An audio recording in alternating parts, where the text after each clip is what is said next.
ஆண்டவரும் இயேசு கிறிஸ்துவும் இரட்சகருமாகிய தேவனுடைய நாமத்தினாலே இந்த புதிய மாதத்தில் தேவனுடைய வார்த்தையோடு கூட உங்களை சந்திப்பதில் எனக்கு ரொம்ப சந்தோஷம். இந்த புதிய மாதத்தில் நம்மை கொண்டு வந்த தெய்வம் யெகோவா ஈரே. அவர் சகலத்தையும் பார்த்து கொள்வார். நீங்கள் எதையும் பார்த்து கொள்ள வேண்டிய அவசியம் இல்லை. உங்களுக்காக சகலத்தையும் பார்த்து கொள்ள அவர் இறங்கி வருவார். போன மாதம் முழுவதும் நமக்கு முன்னிருந்த சூழ்நிலைகள் அநேக தேவைகள், ஆனாலும் கூட அதை நடத்தும்படி ஒருவர் நம் மத்தியில் கூட இருந்து இந்த புதிய மாதத்தை காணும்படி தேவன் நமக்கு ஸ்லாக்கியம் கொடுத்திருக்கிறார். இந்த புதிய மாதத்தில் தேவன் நம்மோடு கூட பேசுகிற ஒரு வார்த்தை என்னென்னா, சங்கீதம் 62வது அதிகாரம் 5வது வசனம், என் ஆத்துமாவே தேவனையே நோக்கி அமர்ந்திரு, நான் நம்புகிறது அவராலே வரும். என் ஆத்துமாவே தேவனையே நோக்கி அமர்ந்திரு, நான் நம்புகிறது அவராலே வரும். இந்த உலகத்தில் எதற்கும் இல்லாத ஒரு வேல்யூ தேவனுடைய வார்த்தைக்கு இருக்குது. இந்த வார்த்தையை விசுவாசிக்கிறவனுக்குள்ளே தான் வாழ்க்கைக்குள்ள அநேக அற்புதங்கள் கடந்து வரும். இந்த உலகத்தில் அநேக புக்ஸ் இருக்கலாம், அநேக புத்தகங்கள் இருக்கலாம். புத்தகத்தை எழுதின ஆக்கியோன்கள் எங்கேயோ இருப்பாங்க. ஆனால் புத்தகத்தை வாங்கி அநேகர் கையில் வச்சு படிச்சுக்கிட்டு இருப்பாங்க. ஆக்கியோன்களுக்கும் அதை எழுதின மனுஷனுக்கும் அவங்களுக்கு எந்த சம்மந்தம் இல்லை. என் கையில் புத்தகம் இருக்குது, எழுதப்பட்ட நபர் எங்கே இருக்கிறார். ஆனால் ஜீவனுள்ள வார்த்தையாகி இந்த வேதாகமம் மாத்திரம், இந்த வேதத்தை நான் வாசிக்கும் போதெல்லாம், இந்த புத்தகத்தை நான் படிக்கும் போதெல்லாம், அந்த ஜீவனுள்ள வார்த்தைகளோடு கூட இடைப்படும் போதெல்லாம், இந்த புத்தகத்தை எழுதிய ஆக்கியோனாகிய பரிசுத்த ஆவியானவர் என் கூட இருக்கிறாரு. எல்லா புத்தகத்தையும் எழுதினவர்கள் எங்கேயோ இருப்பாங்க. ஆனால் இந்த வேதாகமம் மாத்திரம், இந்த ஜீவனுள்ள வார்த்தைகளை நான் வாசிக்கும் போது, இந்த புத்தகத்தை நான் கையில் எடுக்கும் போது, இதை தியானிக்கும் போது, இதனோடு கூட உறவாடும் போது எழுதியவரையே கூட இருக்கிறார். இந்த வெளிப்பாடு பெரிய பொக்கிஷங்க, இது ரகசியம். எழுதியவர் என் கூட இருக்கிறார். என் ஆத்துமாவே தேவனையே நோக்கி அமர்ந்திரு, நான் நம்புகிறது அவராலே வரும். நான் நம்புகிறது அவராலே வரும். சங்கீதக்காரனாகிய தாவீது சொல்லுகிறார், நான் நம்புகிற காரியம் என் தேவனாலே வரும். என் ஆத்துமாவே நீ அவரை நோக்கி அமர்ந்துரு. இன்னைக்கு அநேகருடைய வாழ்க்கையில் பார்த்தீங்கன்னா, சரீரம் அமர்ந்திருக்குது, ஆனால் ஆத்துமா அமர்ந்திருக்க முடியல. மாம்சம் அமர்ந்திருக்குது, ஆனால் மனசு அமர்ந்திருக்க முடியல. ஜெபிக்கும்படி சரீர அமர்ந்திருக்கும்படியாக கடந்து போகுது, ஆனால் மனசு எங்கெங்கேயோ அழைப்பாயுது. ஆனால் ஆண்டவர் சொல்கிறார், ஆத்துமா அமர்ந்திருக்குமே ஆனால் அற்புதம் அவராலே வரும்.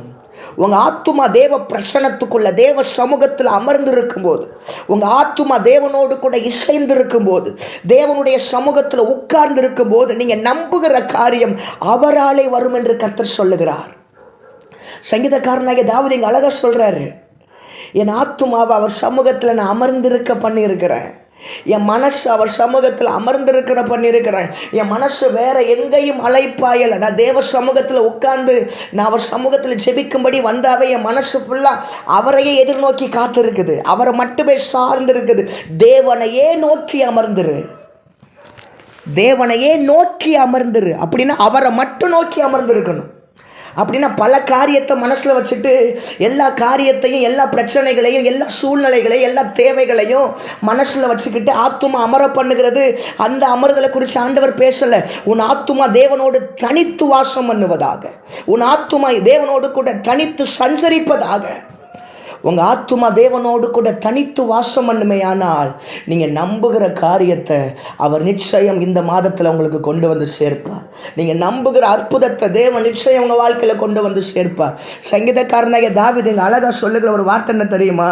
சங்கீதம் 62:1 போட்டிருக்குது, தேவனையே நோக்கி என் ஆத்துமா அமர்ந்திருக்கிறது, அவராலே என் ரட்சிப்பு வரும். நான் தேவனையே நோக்கி ஆத்துமா அமர்ந்திருந்ததுனால அவராலே என் ரட்சிப்பு வரும், விடுதலை வரும், மீட்பு வரும்.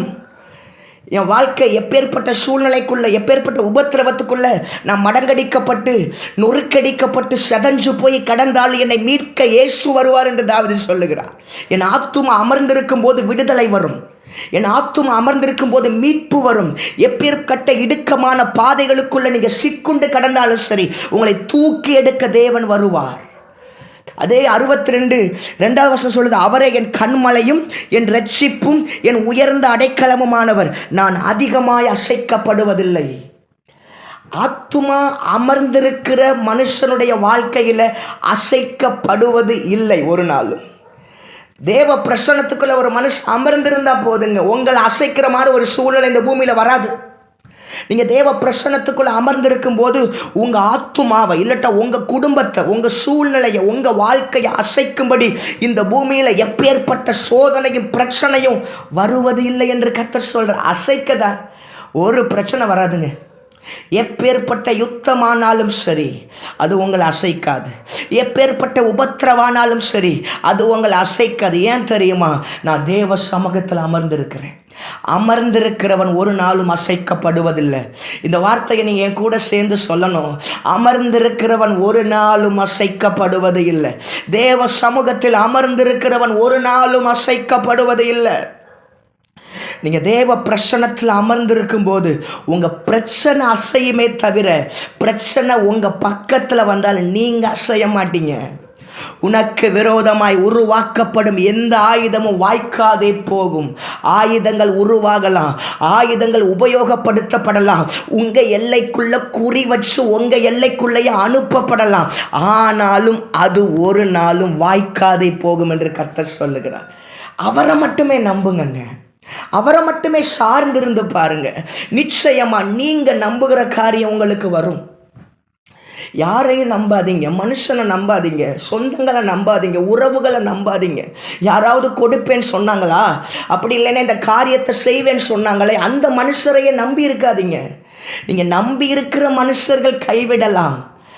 நம்ப தகுந்தவர்கள், செய்வேன் என்று சொன்னவர்கள் மாறி போகலாம். ஆனால் என் தெய்வம் சொல்றாரு, அவரை மட்டும் சார்ந்திருப்பீங்கன்னா உங்களுக்கான எதிர்பார்ப்பை பூர்த்தி செய்யும்படி அவருடைய நம்பிக்கை, அவருடைய நன்மைகள் உங்களை தேடி வரும் என்று கர்த்தர் சொல்லுகிறார். இந்த புதிய மாதத்தில் சில அற்புதங்கள் உங்களை தேடி வரும். இந்த புதிய மாதத்தில் சில ஆசீர்வாதங்கள் உங்களை தேடி வரும். சில நன்மைகளை தேவன் உங்கள் எல்லைகளுக்குள்ள கொண்டு வந்து போடுவார். சில ஆசீர்வாதங்களை உங்கள் எல்லைகளுக்குள்ள கொண்டு வந்து போடுவார். அதை விரும்பி எடுத்துக்கொள்ளுங்க. யூ வில் ரிசீவ் பண்ணிக்கிறங்க. அற்புதத்தை சுதந்திரிக்கும்படி தேவன் இந்த மாதத்தை உங்கள் வாழ்க்கையில் குறித்து வைத்திருக்கிறார். இதை நீங்கள் நினைச்சு பார்த்தீங்களோ இல்லையோ, இதை தேவன் எதிர்பார்த்து உங்கள் வாழ்க்கைக்குள்ள அனுப்புகிறார். இந்த புதிய மாதத்தில் இந்த வார்த்தைகளை நீங்கள் ரிசீவ் பண்ணணும். இந்த வார்த்தைகளை நீங்கள் எடுத்துக்கொள்ளணும். ஏதோ விட்டுட்டு போகிறதுக்காக இந்த வார்த்தைகள் பேசப்படலை.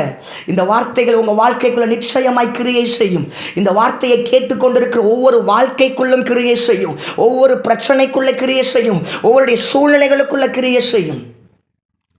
நான் நம்புகிறது அவராலே வரும். வேதம் சொல்லுகிறது, ஆபிரகாம் விசுவாசித்தான், அது அவனுக்கு நீதியாக எண்ணப்பட்டது. ஆபிரகாம் ஆண்டவரை நம்பினான், அது அவனுக்கு நீதியாக எண்ணப்பட்டதுங்க. 75 வயசுல ஆண்டவர் ஆபிரகாமை அழைத்து கொண்டு வருகிறார். அழைத்து கொண்டு வந்து வாக்கு தத்தங்களை அவனிடத்துல சொல்லுகிறார். வானத்து நட்சத்திரங்களைப் போல, கடற்கரை மணலை போல உன்னை பெருக பண்ணுவேன், உன்னை பெருங்கூட்டமாக மாற்ற போறேன்னு சொல்லி அவனோடு கூட தேவன் தம்முடைய வார்த்தைகளை கொண்டு பேசுகிறார். 25 வருஷம் அவருடைய வார்த்தையை முழுமையாய் அந்த மனுஷன் நம்பினா. எனக்கு இந்த பூமியில் நான் நம்ப தகுந்த ஒருவர்னு சொன்னா அவர் இயேசு மட்டும்தாங்க. அவர் யெகோவா தெய்வம் மட்டும்தாங்க. அவருடைய முகத்தை பார்க்கல, அவருடைய சத்தத்தை மட்டும்தான் அந்த மனுஷன் கேட்கிறார். ஆனாலும் அந்த வார்த்தையில் இருக்கிற நம்பிக்கை. நான் ஒரு காரியம் உங்க கூட சொல்லவா, யார் பேசினாலும் வராத நம்பிக்கை தேவன் பேசினா உங்க வாழ்க்கைக்குள்ள வரும். எத்தனை பேர் பேசினாலும் நம்பிக்கை வராதுங்க. எத்தனை பேர் பேசினாலும் செய்வாங்க என்கிற நம்பிக்கையை கொடுக்க முடியாது. ஆனால் ஆண்டவர் உங்க கூட பேசினா அந்த நம்பிக்கை ஆட்டோமேட்டிக்காக உங்களுக்குள்ள வர ஆரம்பிக்கும். ஆபிரகாமோடு தேவன் பேசினார். 25 வருஷமா பேசிக்கிட்டே இருக்கிறார். தேவனுடைய வார்த்தை வந்துக்கிட்டே இருக்குது. அதான் சொல்றேன், வார்த்தை பயங்கரமானது. வார்த்தையை விசுவாசிக்கிறவனுக்கு ஒரு நல்ல ஒரு வாழ்க்கை இருக்குது. இந்த புதிய மாதத்தில் உங்கள் லைஃப் மாறும். இந்த புதிய மாதத்தில் உங்கள் வாழ்க்கை சேஞ்ச் ஆகும். உங்கள் வாழ்க்கைக்கு வேண்டிய சகல அற்புதங்களையும் தேவன் இந்த புதிய மாதத்தில் நவம்பரில் தேவன் கொண்டு வருவாராக. ஆபிரகாம் ஆண்டவரை நம்பினான். அவன் சூழ்நிலையை அவ்வளவு மோசமாக இருந்துச்சுங்க. கற்பம் சாராளுக்கு செத்து போயிருச்சு. சரீரத்தினுடைய பலன் எல்லாம் குன்றி போயிருச்சு. இந்த சூழ்நிலையில இந்த தெய்வத்தை நம்புறாங்க. நடக்குமா என்கிற நம்பிக்கை இல்லை, ஆனாலும் நம்புறாங்க. இந்த நம்பிக்கையை தேவன் கனம் பண்ணுகிறார். இந்த நம்பிக்கையை தேவன் கனம் பண்ணுகிறார். செத்து போன சரீரத்தோடு, செத்து போன கற்பத்தோடு தெய்வத்துடைய சமூகத்தில் ஒருத்தவங்க நம்புறாங்க. எனக்கு ஒரு நம்பிக்கையான வார்த்தையை தெய்வம் பேசி இருக்கிறார். அவர் சொன்னது நிச்சயம் நடக்கும்.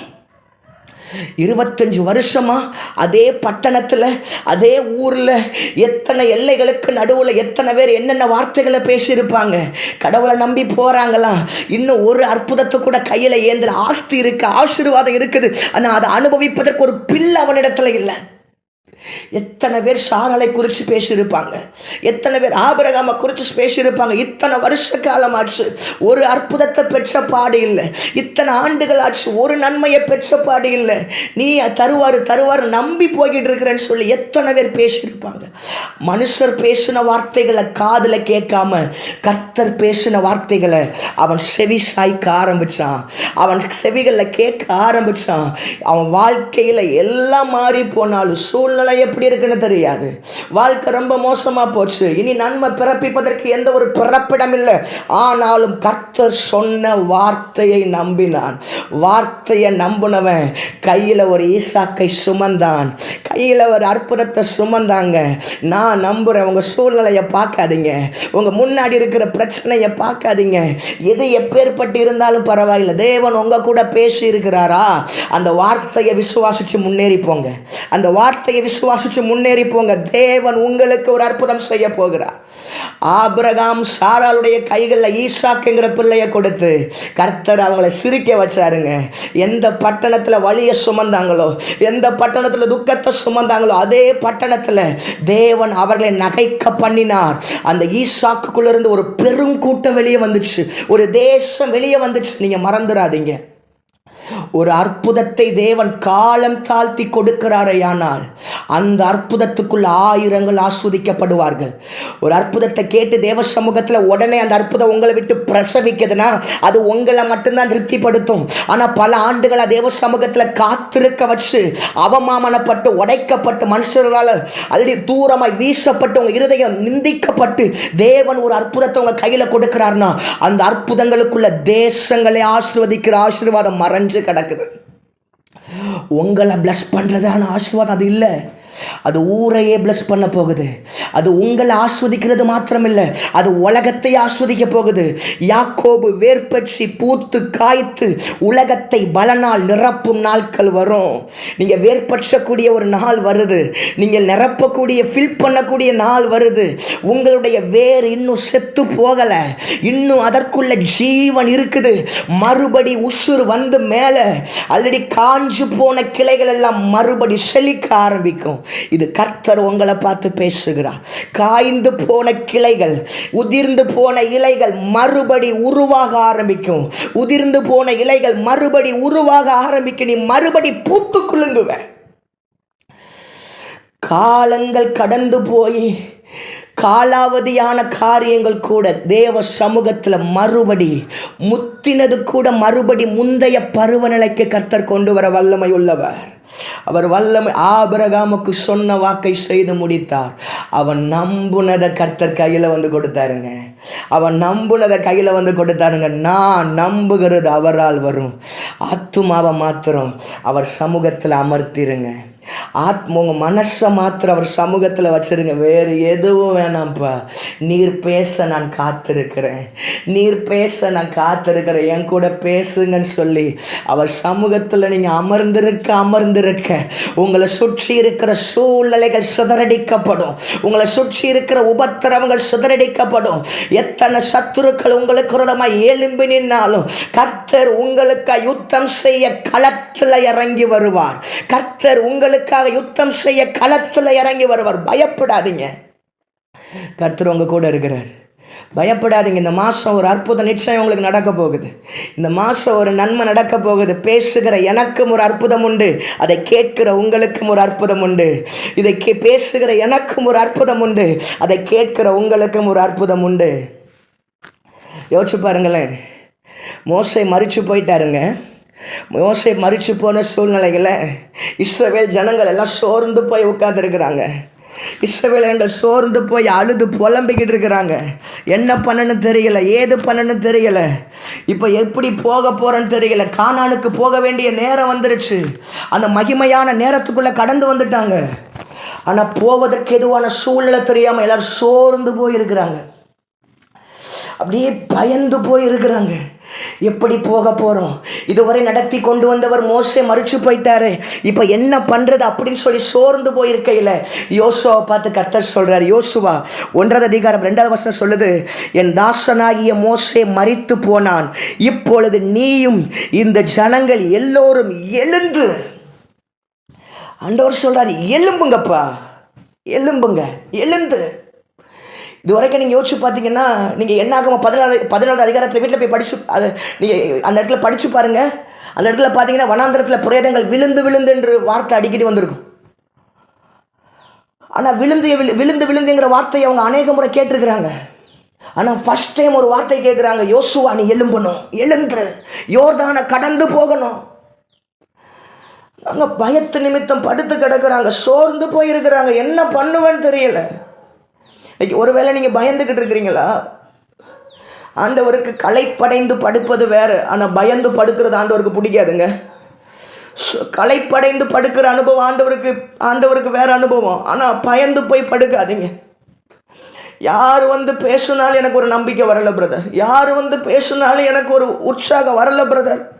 இன்னைக்கு ஆண்டவர் உங்க கூட பேசுகிறார், நீங்க நம்புகிறது வரும். ஆண்டவர் சொல்றார், நீ எழுந்து புறப்படு, நீ யோர்தானை கடக்கணும்.